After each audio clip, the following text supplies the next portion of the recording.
Hello दोस्तों, स्वागत है आपका हमारे चैनल एसपी कुमार स्टडी अड्डा में। आज के इस वीडियो में हम डिस्कस करने वाले हैं द्रव्यमान संख्या क्या होता है। उसके बाद डिस्कस करेंगे कि परमाणु संख्या या परमाणु क्रमांक क्या होता है।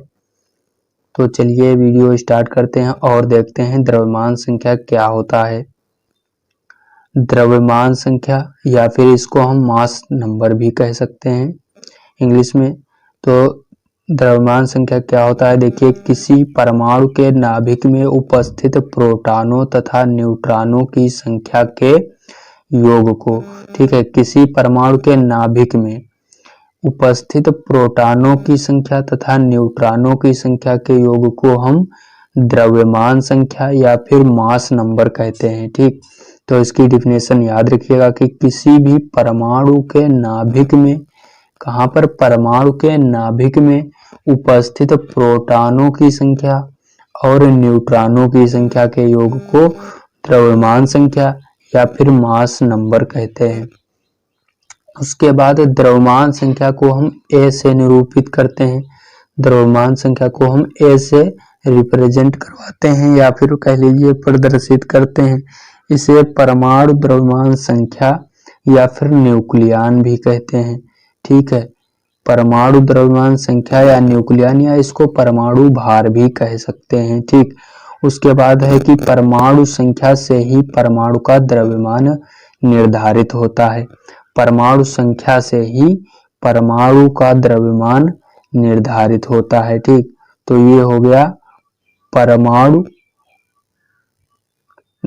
द्रव्यमान संख्या के बारे में। ठीक है, कि द्रव्यमान संख्या क्या होता है। तो याद रखना है कि किसी परमाणु के नाभिक में उपस्थित प्रोटॉनों तथा न्यूट्रॉनों की संख्या के योग को द्रव्यमान संख्या कहते हैं। द्रव्यमान संख्या को ए से निरूपित किया जाता है। इसे परमाणु संख्या या न्यूक्लियन संख्या भी कहा जाता है। द्रव्यमान संख्या से ही परमाणु का द्रव्यमान निर्धारित होता है। परमाणु की द्रव्यमान संख्या, ये इसका फार्मूला हो जाएगा। परमाणु की द्रव्यमान संख्या ज्ञात करने के लिए किसी भी परमाणु के नाभिक में उपस्थित प्रोटॉनों की संख्या तथा न्यूट्रॉनों की संख्या को हम जोड़ देंगे तो हमें परमाणु की द्रव्यमान संख्या पता चल जाएगा। इसको शॉर्ट में लिखें तो इस प्रकार से लिख सकते हैं। देखिए, परमाणु संख्या को हम ए से रिप्रेजेंट करवाएंगे तो ए बराबर क्या हो जाएगा, प्रोटॉनों की संख्या, प्रोटॉनों की संख्या को पी से, ठीक है, और प्लस न्यूट्रॉनों की संख्या, न्यूट्रॉनों की संख्या को एन से। ठीक है, तो ये इसका सूत्र हो जाएगा ए बराबर पी प्लस एन। ठीक है, परमाणु की संख्या, परमाणु की द्रव्यमान संख्या बराबर प्रोटॉनों की संख्या प्लस न्यूट्रॉनों की संख्या। उसके बाद इसको हम एक दूसरे तरीके से भी लिख सकते हैं कुछ इस प्रकार से। देखिए, प्रोटॉनों की संख्या, किसी भी परमाणु के नाभिक में जितनी प्रोटॉनों की संख्या होती है उतनी ही होती है इलेक्ट्रॉनों की संख्या। तो यदि इसको हम लिखना चाहें तो इस प्रकार से भी लिख सकते हैं कि परमाणु की द्रव्यमान संख्या ए हो जाएगी बराबर, यहाँ पर प्रोटॉनों की संख्या बराबर इलेक्ट्रॉनों की संख्या होती है तो हम यहाँ पर E प्लस एन भी लिख सकते हैं। तो इस प्रकार से भी हम किसी भी परमाणु की द्रव्यमान संख्या ज्ञात कर सकते हैं। और दूसरा तरीका ये भी हो सकता है कि देखिए, यहाँ पर हम जो परमाणु संख्या होती है या परमाणु क्रमांक होता है वो किसी भी जो है परमाणु के नाभिक में उपस्थित इलेक्ट्रॉनों की संख्या तथा इलेक्ट्रॉनों की संख्या तथा प्रोटॉनों की संख्या के बराबर होता है।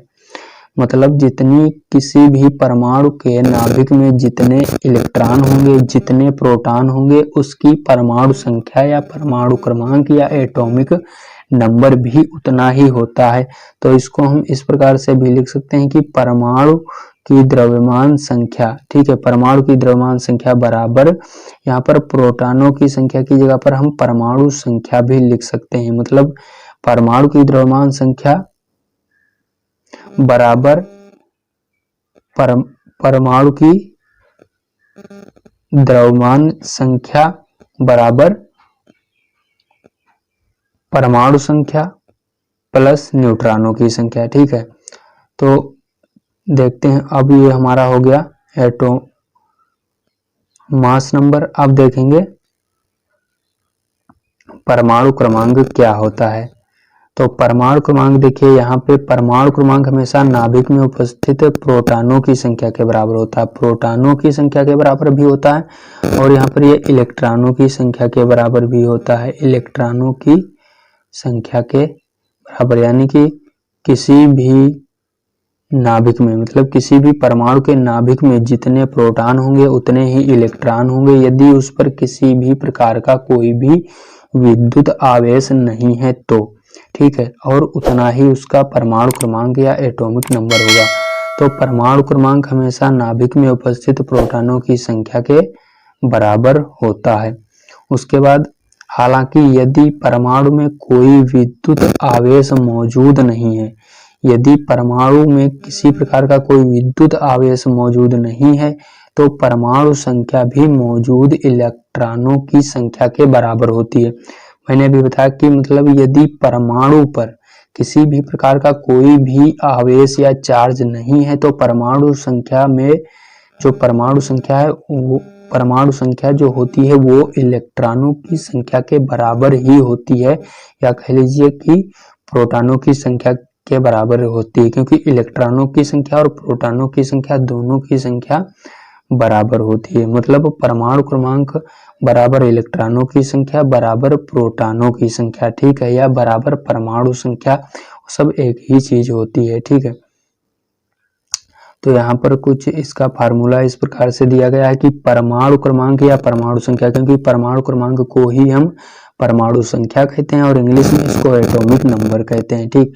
तो परमाणु क्रमांक या फिर उसको हम परमाणु संख्या भी कह सकते हैं, और परमाणु क्रमांक या परमाणु संख्या बराबर नाभिक में उपस्थित प्रोटॉनों की संख्या बराबर इलेक्ट्रॉनों की संख्या, क्योंकि किसी भी परमाणु के नाभिक में उपस्थित प्रोटॉनों की संख्या तथा इलेक्ट्रॉनों की संख्या बराबर होती है और उसका परमाणु क्रमांक भी उतना ही होता है जब तक कि उस पर कोई भी मतलब जो है चार्ज नहीं होगा। यदि उस पर किसी भी प्रकार का कोई भी चार्ज नहीं है तो इलेक्ट्रॉनों की संख्या प्रोटॉनों की संख्या दोनों की बराबर होगी और उतना ही उसका जो है परमाणु क्रमांक होगा। तो दोस्तों आज के इस वीडियो में मैंने आपको परमाणु क्रमांक और द्रव्यमान संख्या या फिर मॉस नंबर के बारे में जो है बताया है। दोस्तों यदि जानकारी अच्छी लगी हो तो वीडियो को लाइक कर देना और चैनल को सब्सक्राइब कर देना, जिससे कि आपको जो है इसी तरह के ढेर सारे वीडियो मिलते रहें।